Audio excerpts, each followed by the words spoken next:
Iya, pimpinan mohon maaf ada kesalahan teknis mungkin terputus. Iya, ini kenapa ya? Ya, Biasanya begitu kah? Atau kita sudah cukup lama begitu? saya juga tidak paham pimpinan kenapa bisa terputus. Ini udah macam Zoom saja pimpinan. Kenapa bisa terputus? Atau mungkin jarak yang memisahkan antara Aceh ke Papua. Banyak selat yang harus dilewati. Nah, itu. Ya, ya sudah, tidak apa-apa. Kita lanjutkan saja pembahasan kawan-kawan jaringan kepemimpinan katanya. Benar, benar. Ya, Jaringan iya, ini. iya. Jaringan atau Tapi seperti apa tidak tahu. Cuman tadi itu ada peringatan mulai dari 15 detik. Jadi dia turun-turun. Tapi pikirannya apa? Ternyata dia putus. iya, tidak apa-apa pimpinan. Ini kita lanjutkan saja Baik. pembahasannya. Ya, kawan-kawan Iya. juga sudah masuk lagi ke dalam Baik. forum. Nah, tadi kita bahas masalah partai politik. Ini sangat menarik. Sangat menarik. Kalau di Papua sendiri, untuk membuat partai politik itu susah. Partai lokal, parlok itu susah. Ada hambatan-hambatan. Sedangkan di Aceh, hari ini sudah ada 4 partai lokal.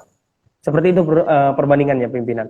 Akan tetapi Iya. menurut sudut pandang kacamata kami para mahasiswa, ini sebenarnya ada plus minus juga. Di Papua tidak ada partai lokal dihambat, maka minusnya adalah untuk apa katanya, untuk kekhususannya itu susah. Tapi plusnya tidak akan timbul keributan. Nah, kalau di Aceh sendiri dengan banyaknya partai lokal, maka keributan ini lebih besar. Keributan politik kekuasaan ini lebih besar. Karena ada 4 partai lokal pimpinan. Tapi seandainya sudut pandang pikir kita seorang mahasiswa, di satu provinsi yang mendapatkan otonomi khusus hanya ada 1 partai lokal. Coba pimpinan bayangkan, maka provinsi ini akan kuat dengan cara politiknya, kulturalnya, pemberdayaannya, dan sebagainya. Saya rasa seperti itu. Kelebihan juga tidak baik. Tidak ada juga tidak baik. Artinya hari ini sama-sama tidak baik. Itu harapan, itu hanya sudut pandang dari Iya. kacamata seorang mahasiswa. Kalau memang ada kesalahan, tolong dikritisi atau diberikan kolom komentar atau chat WA pribadi. Mungkin senior-senior ada yang bergabung di dalam live kita hari ini. Begitu, pimpinan, kalau kita membahas masalah partai politik. Saya pulangkan, pimpinan. Iya, benar pimpinan. Eh, luar biasa kalau Aceh sudah 4. Papua mau satu saja sudah tidak bisa tadi saya sampaikan. Ini problemnya apa saya juga tidak tahu. Ah, makanya banyak Iya, aspirasi masyarakat yang lebih untuk eh, berpihak kepada masyarakat asli Papua itu pun tidak pernah diakomodir oleh pihak legislatif. pihak Karena legislatif. itu tadi karena partai yang ada ini kan partai nasional semua, tidak ada partai lokal. Kalau partai lokal ada, pasti dia tidak tanpa mempertimbangkan ada intervensi atas atau samping kiri kanan, pasti dia akan lebih mengutamakan rakyatnya begitu. Rakyatnya, benar. Rakyat asli Iya, Papua begitu. rakyat Tapi asli karena ini Papua. partai nasional, sehingga ada hal-hal yang sensitif yang sebetulnya menguntungkan masyarakat itu tidak pernah diakomodir begitu. Karena mereka takutkan ada intervensi dari pimpinan mereka begitu. Itu yang jadi Iya, hambatan sesungguhnya. iya. Benar. Ini juga ada dari beberapa kajian kami para mahasiswa pimpinan. Nah, membahas masalah politik berarti kita membahas masalah hukum. Membahas masalah hukum berarti kita membahas siapa yang membuat hukum itu sendiri. Otomatis legislatif, seperti itu. Nah, Hmm. ketika kita membahas masalah itu, hari ini dari sudut kacamata seorang mahasiswa dan atas pengkajian kami, di Aceh ini sendiri, dengan 4 partai lokal dan partai nasional, untuk menduduki kursi legislatif maupun kursi eksekutif yang ada di Aceh, itu juga masih ada kurang koefisiensi. Artinya hari ini di dalam undang-undang sendiri membolehkan. Nah, undang-undang dari otonomi khusus itu sendiri, nah, membolehkan bahwasanya di Aceh itu boleh menjadi pemimpin atau boleh menjadi anggota dewan atau legislatif tamatan daripada SMA ataupun tamatan daripada paket C. Kami pikir sebagai aktivis atau mahasiswa, kami pikir ini kurang koefisien. menjadi seorang pemimpin atau orang yang mengelola anggaran atau mengelola hukum itu sendiri di sebuah provinsi, yang Aceh ini termasuk provinsi yang besar, harus orang yang memang berkompetensi. Artinya, apabila dia tidak memiliki akademisi yang bagus, bukan berarti dia tidak berkompetensi. Bisa saja dia berkompetensi di lapangan. Tapi ketika dia sudah memiliki akademisi yang bagus, minimal dia lebih, apa kita katakan, lebih terpahat seperti itu. Hal yang paling kecil saja. Dia sudah tidak lagi marah ketika mahasiswa mendatanginya. Dia sudah tidak lagi marah ketika dikritisi oleh mahasiswa. Itu hal yang paling kecil contohnya. Ketika dia punya jenjang pendidikan yang baik. Maka cocok, wajar, dan pantas kami menolak dan tidak sepakat tentang aturan yang membolehkan anggota legislatif itu paket C atau tamatan SMA. Saya pikir seperti itu. Nah, kalau bisa kita harapkan ini direvisi, begitu pimpinan. Mengelola otonomi khusus ini bukan hal yang sepele, saya pikir. Mengelola otonomi khusus ini dengan jumlah anggaran yang triliunan bukan hal yang sepele. Karena dianggap sepele lah terjadi seperti membeli kursi legislatif, memberi atribut di parlemen pemerintahan, sampai membeli mobil dinas. Itu tidak koefisien, saya pikir, dalam pengelolaannya. Nah, oleh karena itu kita membutuhkan SDM atau sumber daya pemerintah yang baik seperti itu. Saya pikir seperti itu juga pimpinan. Ini kan kita hanya membahas klaster-klaster daripada otsus itu sendiri. Saya pulangkan pimpinan. Baik, siap. Kira-kira terlepas dari itu tadi, dalam apakah sudah diatur pengawasan khusus untuk orang asli Aceh sendiri? Seperti itu ada atau tidak di dalam undang-undang khusus di Aceh itu? Bagaimana kira-kira? Bagaimana pertanyaannya? Saya kurang. Apakah ada peraturan perlindungan khusus untuk orang asli Aceh sendiri seperti itu, ada atau tidak? Peraturan perlindungan untuk benar. orang asli Aceh. Sejauh yang saya ketahui itu tidak ada, belum ada sejauh yang saya ketahui. Mungkin teman-teman yang nonton live yang dari Aceh apabila mungkin paham boleh diberikan di kolom komentar. Sejauh yang saya ketahui itu belum ada. Nah, dari perlindungan dari masyarakat seperti itu pimpinan sampai perlindungan ke pemerintah, artinya sifatnya itu tidak terkhusus. Semua yang datang ke Aceh diterima, tetapi harus mengikuti syarat-syarat tertentu, yaitu di Aceh ada yang namanya syariat Islam, harus mengikuti syariat Islam, tidak boleh sembarangan. Bahkan di Aceh itu pimpinan tidak ada yang dikatakan diskotik, itu tidak ada. Bioskop juga dicegal untuk di Aceh sendiri, untuk beberapa waktu ke belakang. Nah, itu hal seperti itu. Jadi orang kalau masuk ke Aceh boleh, silahkan, siapa saja. Tetapi harus mengikuti aturan adat atau aturan yang sudah dilegalkan oleh pemerintah Aceh atau Dewan Dewan Adat Aceh itu sendiri, seperti itu pimpinan. Dan untuk menjadi di parlemen Aceh itu tidak harus orang Aceh gitu, tidak harus orang Aceh. Tapi dominan yang memenangkan pesta politik itu orang Aceh, nah, seperti itu. Tapi tidak harus orang Aceh yang menjadi legislatif atau apa sebagainya. Tapi yang dominan yang memenangkan pesta legislatif itu orang Aceh. Tapi untuk aturan lebih lengkapnya saya itu belum saya pelajari secara lengkap. Mungkin kawan-kawan yang paham boleh dilemparkan begitu. Saya juga ada ngebaca pimpinan kelebihan daripada salah satu Otsus Papua itu, orang Papua dapat menentukan kebijakan dan arah daerahnya sendiri. Itu yang sudah kita bahas tadi.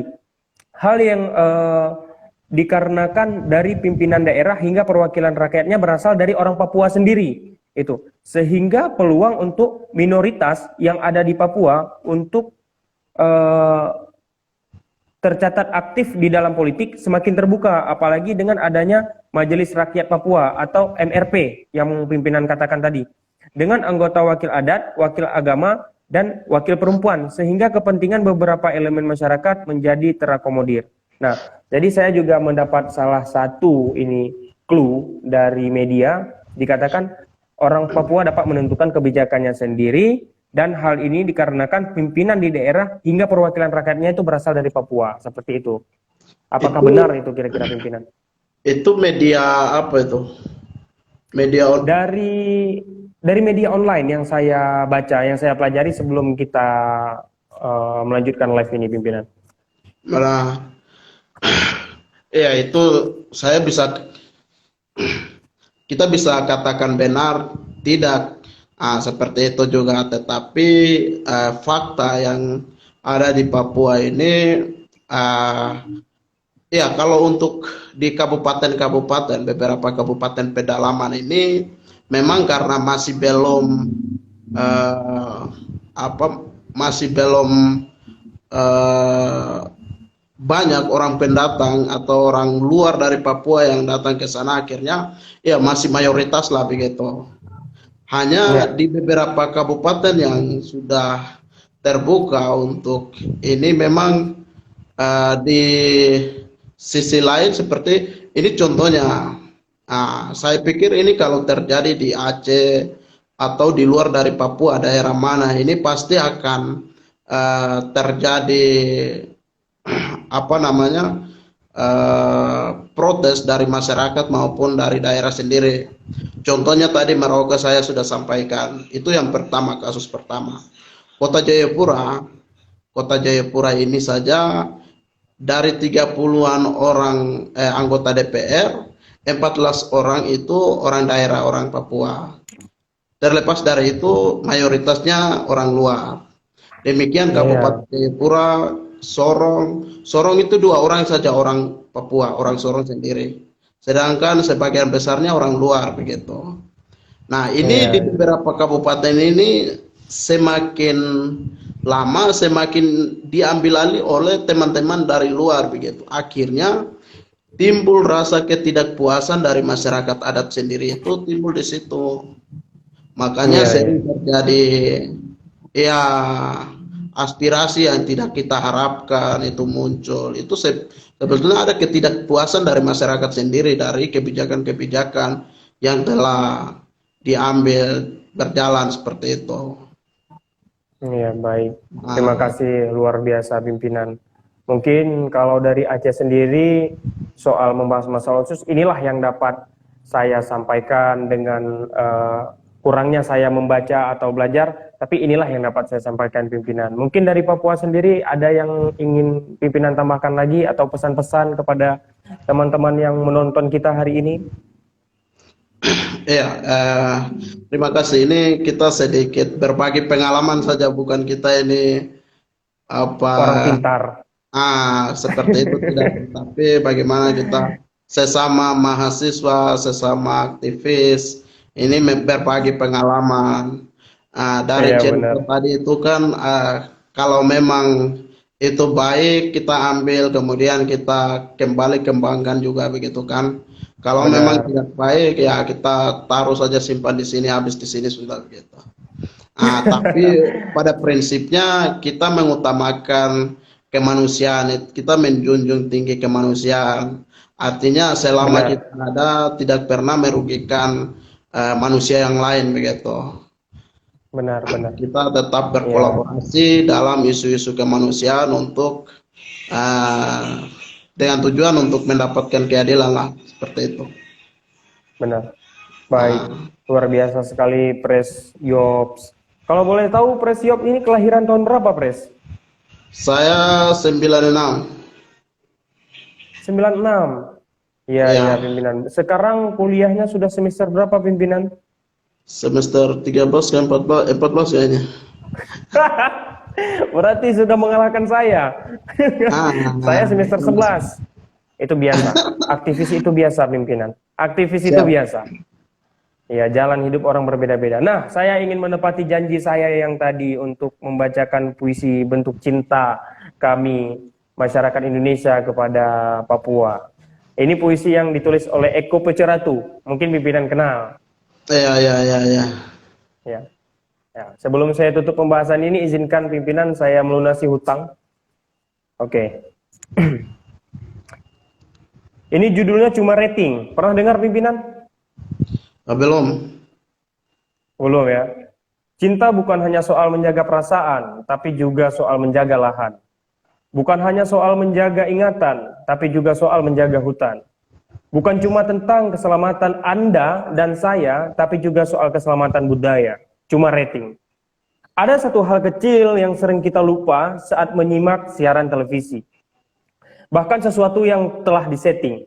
Hidup mati Papua adalah siaran televisi yang bikin naik rating, tapi tidak bikin naik tarif hidup mereka. Orang-orang pakai koteka divonis melanggar etika. Budaya dipreteli jadi komoditas politik. Kuda pariwisata ditunggangi investor. Ekonomi digulung pendatang. Orang lokal adalah petani dan nelayan kalah. Media-media dibayar, wartawan diberi obat doping.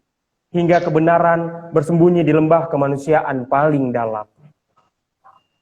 Ada suatu saat di Manokwari, matahari lebih panas dari kebakaran di kota Jakarta.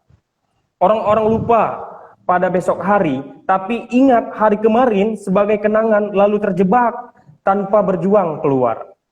Ketakutan terbesar adalah suara kematian dan yang begitu hidup, tapi juga suara kehidupan yang begitu mati.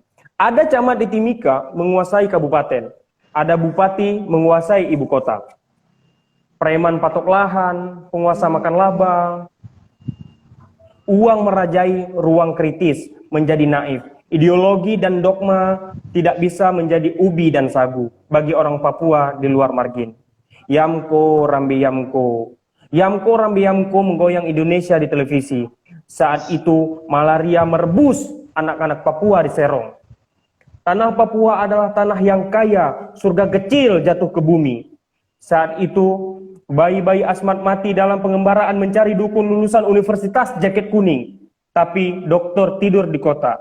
Jarum suntik mereka tumpul. Stetoskop tidak bergetar. Rakyat mati bergetar di hutan hijau. Negara belum datang sebab disebut pertengkaran tentang Papua di TV Bloon dan TV Bunglon. Berita adalah penjualan aset negara. Bupati korupsi, anak bupati main proyek, dan istri bupati selingkuh. Suara rakyat bukanlah aset, melainkan kaset tua dengan lagu lama sejarah penderitaan. Cinta merah putih dan rindu kemakmuran. Pakar-pakar tanpa hati nurani membahas kematian anak-anak kandung Papua sambil tersenyum. Darah Papua adalah makanan infotainment. Indahnya Jaya Wijaya adalah selingan. Hari ini kematian bayi-bayi cendrawasih lebih banyak daripada kehidupan anak-anak Garuda yang baru menetas. Itulah Papua di matamu. Papua mungkin cuma elok ketika Indonesia Raya dinyanyikan, merah putih dipanjatkan, mutiara hitam, Frankulin Barumi, dan Serafi Analis Unani menggigit medali emas sambil mencucurkan keharuan Indonesia Raya. Daripada buang waktu untuk membalas dendam permantan, lebih baik pakai perbalas dendam dong yang bikin rusak dong punya hutan. Lawan.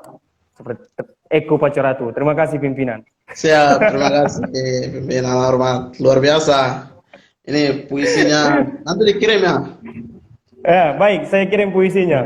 Itu kolaborasi dari pikiran Eko Pacoratu dan pikiran saya sendiri. Saya suka sekali tentang puisi yang ngebahas masalah Papua, Maluku, NTT dan sebagainya. Itu sangat menarik.